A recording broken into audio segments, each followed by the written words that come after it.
What if you suddenly started rising at 1 meter per second? Here's a strange scenario. Imagine that, without warning, you begin floating upward at a constant speed of 1 meter per second. No way to stop. No way to come down. What happens next? And how long would you survive? At first, it might even feel harmless. 1 meter per second isn't extremely fast, but it's fast enough that within just a few seconds, you're already out of reach. In under 10 seconds, you'd be several meters above the ground, too high for anyone to grab you. Within half a minute, you're higher than a 3-story building.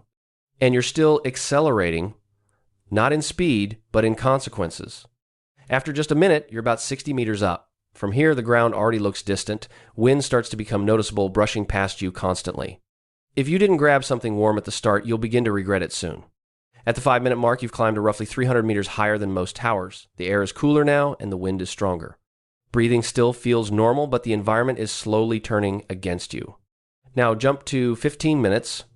You're nearly a kilometer above the earth. Temperatures have dropped significantly, and the air pressure is lower. You might feel lightheaded.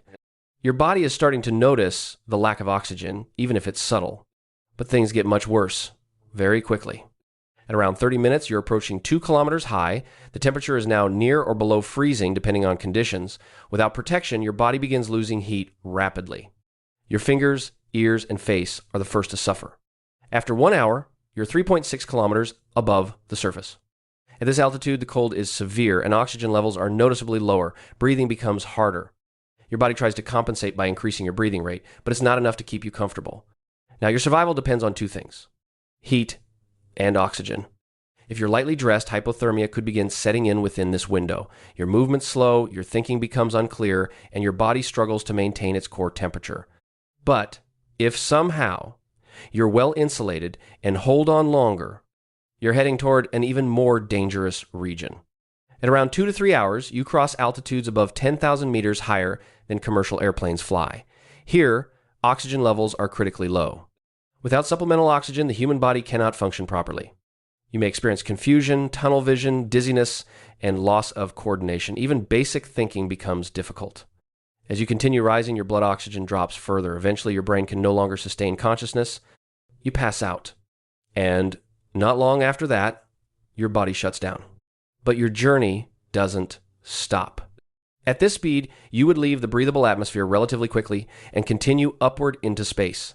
The temperature drops even further, and your body freezes completely, preserved in the vacuum. From that point on, you're just drifting. At 1 meter per second, you'd travel across enormous distances over time, not fast enough to reach stars anytime soon, but fast enough to slowly escape everything you've ever known. Years pass, then centuries, then millions of years. Earth changes, the sun evolves, civilizations rise and disappear. And you just keep moving, endlessly, into the dark.